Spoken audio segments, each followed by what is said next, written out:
What up, y'all? This is your boy, Mr. Downtown Ray Mel, and you're listening to the Entertainment Report for Thursday, August 14th, 2014, delivering some of the major stories and trends going on in the world of entertainment and beyond. You can follow the show on Facebook or on Twitter, facebook.com/The Entertainment Report with Ray Mel, that's RayMelo, or on Twitter @The Enter Report. Robin Williams had no financial problems that might have contributed to his apparent suicide, his spokeswoman told the Wrap on Wednesday. Mara Baxbaum, Williams' longtime publicist and the president of ID PR, told the Wrap Robin had no financial problems. She added, "We should be blessed to have Robin's financial status." Shortly after Williams' death was confirmed on Monday, online gossip publications jumped to potential money issues of the late actor, something that his publicist said simply doesn't exist. Buxbaum continued, "I understand the desire to understand the why. It's not going to happen. The better thing to do is to try to understand severe depression. That isn't going to be answered, and you can speculate all you want." So last year, Williams told Parade magazine that part of the reason his return to TV via CBS's The Crazy Ones was to have a steady gig and pay the bills. He said, "The idea of having a steady job is appealing. I have two other choices, go on the road doing stand-up or do small independent movies working almost for scale, minimum union pay." He also added, "The movies are good, but a lot of times they don't even have distribution. There are bills to pay." Williams continued, "My life has downsized in a good way. I'm selling the ranch up in Napa. I just can't afford it anymore." The Crazy Ones was canceled after just one season. Williams earned an estimate $165,000 per episode.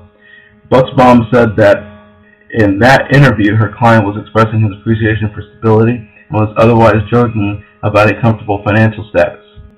Buxbaum told the Wrap, "Robin often said things in jest, and sometimes it just doesn't translate in print. There were plenty of times over the years that Robin was offered to do TV. Robin wanted to do The Crazy Ones because of show creator David Kelly and the material. That's why he took the show, not because he needed the money." Another topic that he often cracked wise about were his divorces, Baxbaum said. Williams said when asked by Parade if he lost all his money in the two splits, "Well, not at all. Lost enough. Divorce is expensive. It's a joke they were going to call it all the money, but they changed it to alimony. It's ripping your heart out through your wallet. Are things good with my exes? Yes, but do I need that lifestyle? No." On reported trust funds and the financial status of the late comic and actor leaves behind, she concluded, "We will not comment on specifics other than to say Robin's family is amply taken care of." According to Forbes magazine, Williams' net worth was an estimate $50 million. Public Records Real Estate shows Williams' Napa Valley mansion, which rests on 653 acres in its name, Villa Cerizo, has been on the market since April for $29.9 million. Williams also leaves behind a 6,500 square foot waterfront home in Tiburon, California, valued at roughly $6 million. The two properties have mortgage that's total $7.25 million as of 2011. Doing some math, that means Williams left behind real estate with equity of around $25 million, subject to a Villa Cerizo sale.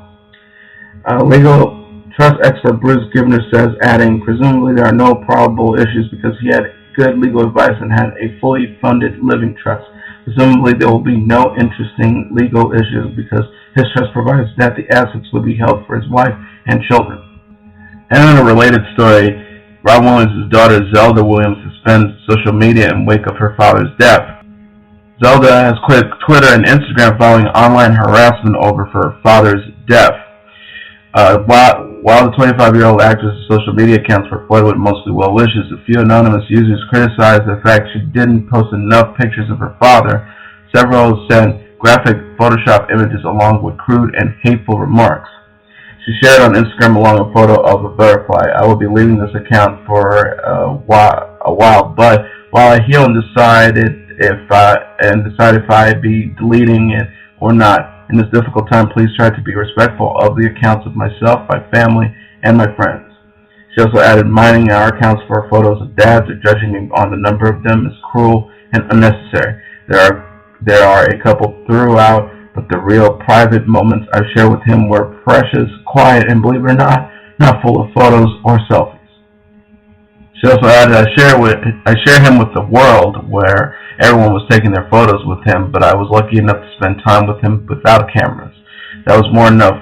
more than enough, and I'm grateful for what little time I had. My favorite photos of families are framed in my house, not posted on social media, and they'll remain there. They would have wound up on the news or blogs then, and they certainly would now. That's not what I want for our memories together. Thank you for your respect and understanding in this difficult time. Goodbye, XO. Zelda also posted a farewell message on Twitter. She wrote, I'm sorry, I should have risen above deleting this from my devices for a good long time, maybe forever. Time will tell. Goodbye. Before the hated-filled messages on social media, Frances Cobain, the daughter of rock legend Kurt Cobain, reached out via Twitter to lend her support to Zelda. She wrote, at Zelda Williams, you have such an incredibly beautiful soul. I love you, but you already know that wherever, whenever you need me, I'll be there. And on Tuesday, Zelda released an official statement on her Tumblr page regarding her father's passing. Zelda began, my family have always been private about our time spending together. It was our way of keeping one thing that was ours with a man we shared with an entire world, but now that's gone and I feel stripped bare. My last day with him was his birthday, and I will be forever grateful that my brothers and I got to spend that time alone with him, sharing gifts and laughter. He was always warm, even in his darkest moments.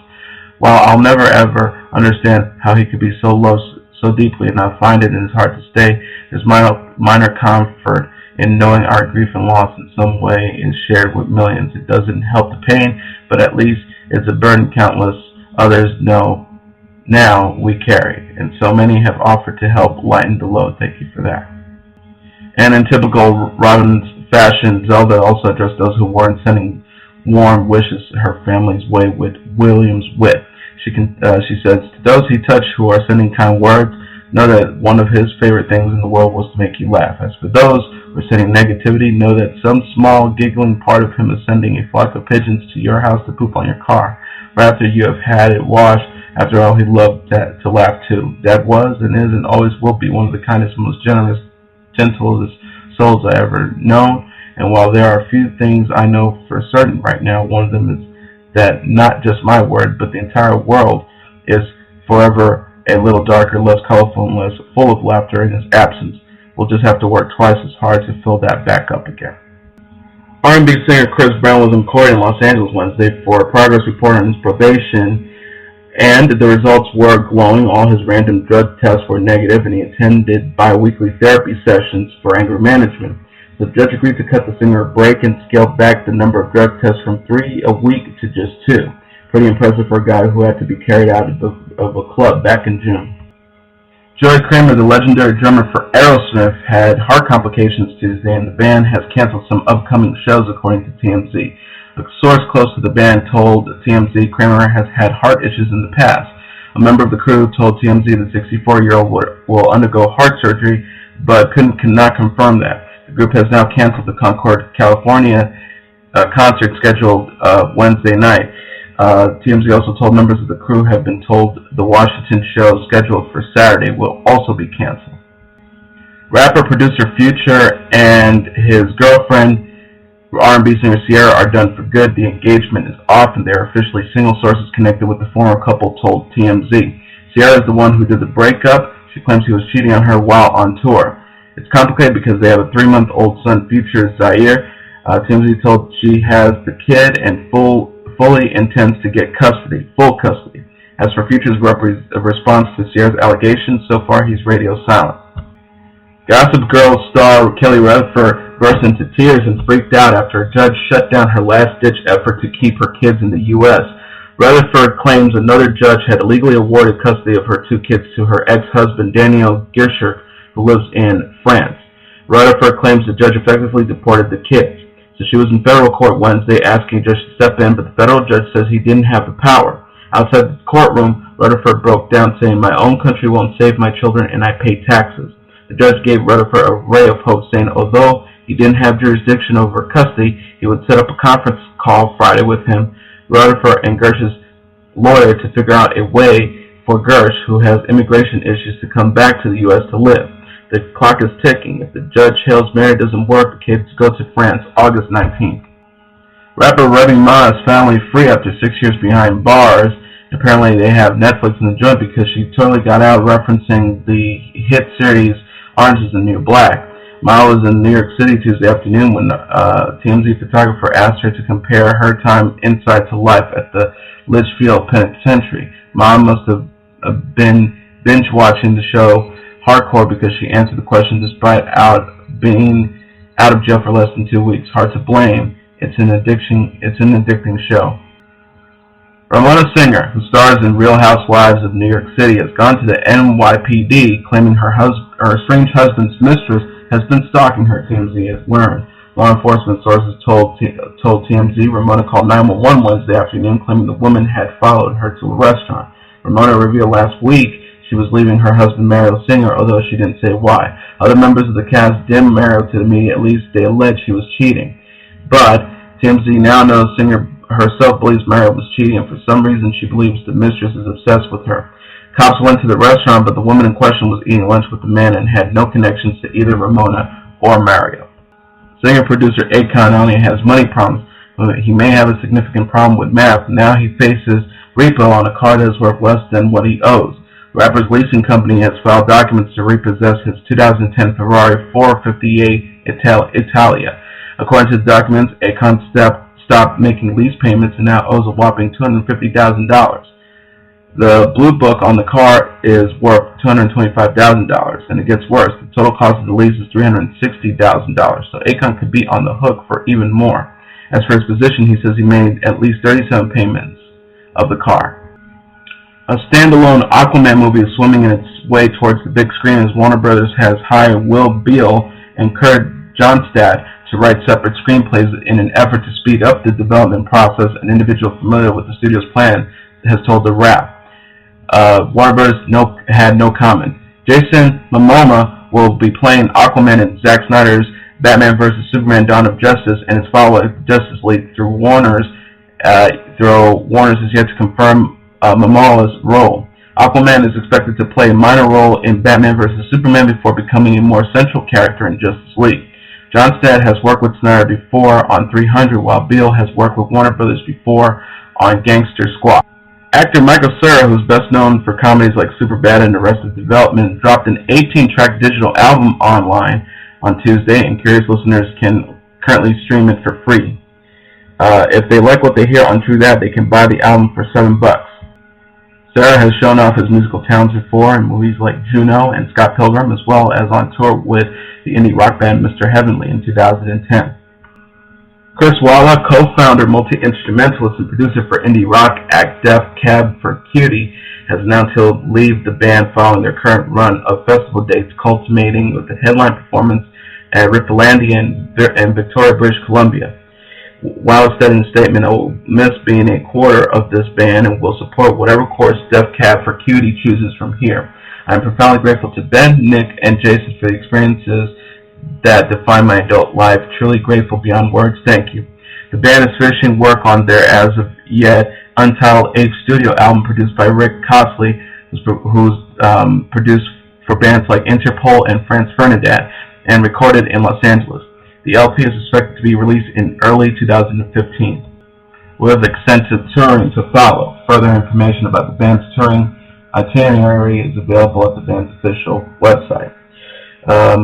We had an incredible 17 years of making music with Chris and are very proud of what we've accomplished together, including our 8th studio album, which we'll have to just put the finishing touches on, stated Wallace bandmates Ben Gilbard, Nick Harmer, and Jason McGurr. We will miss Chris and wish him all the best in the next chapter of his career. We're excited about sharing new music and seeing all of you very soon. Walla played an integral role in shaping the band's emotive and powerful sound, producing their first 7 studio albums, including their most recent 2011 Codes and Keys, and contributing a variety of instruments, including guitar and keyboards.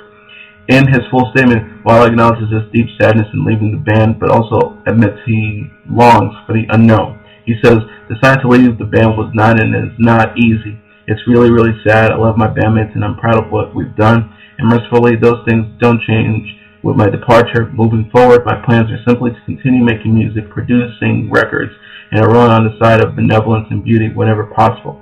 Darkness may find me, but I shall never choose it." And finally, Lionsgate Productions has announced the release date for its upcoming reboot of the massive Power Rangers franchise. The studio is targeting July 22nd, 2016 for the release of the film. A script by Ashley Miller and Zach Steins has been turned in, but the studio has not yet found a director or cast for the project. The original incarnation of the popular series, called Mighty Morphin Power Rangers, debuted in 1993 and quickly became a national phenomenon.